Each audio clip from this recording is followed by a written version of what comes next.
So you want to be a protein coder? Okay, maybe not.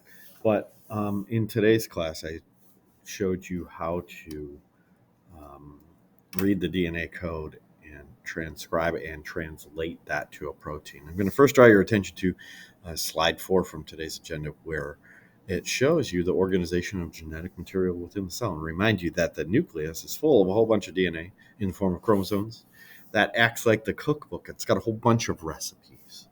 But when we produce a protein, we only need the recipe for one particular protein, that particular protein. And I'll give you an example in just a second. And that is in the form of a gene, which is a region of DNA on a particular protein.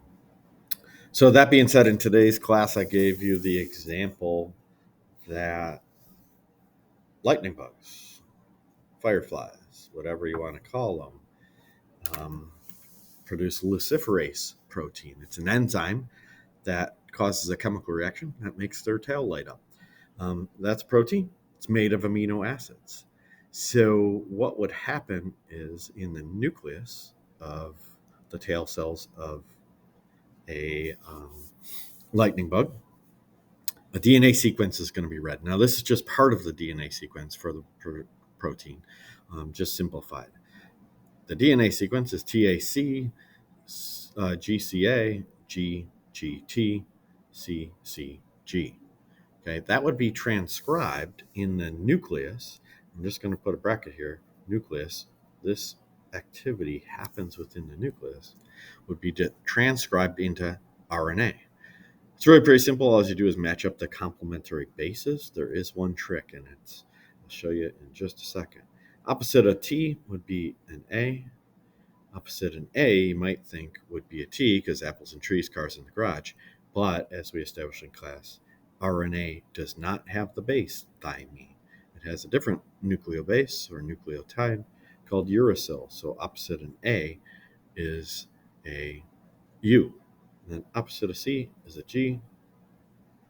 The DNA sequence would be transcribed to an RNA sequence like this: C, G, U, C, C, A, G, G, C. That might be confusing, so I'm going to try a little chart up here in DNA.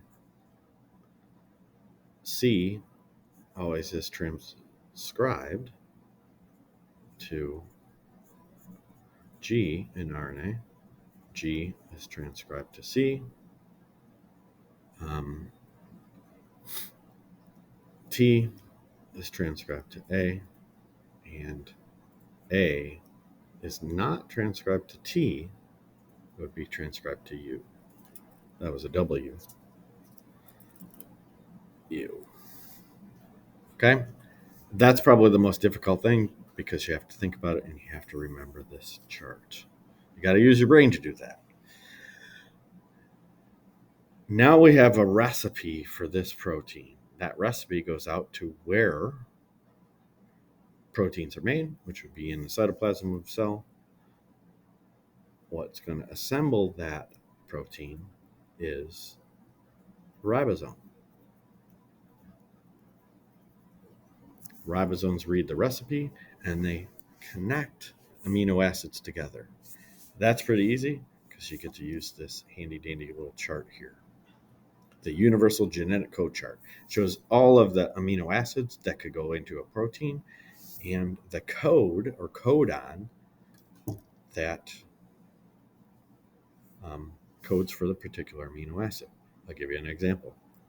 AUG is the first codon.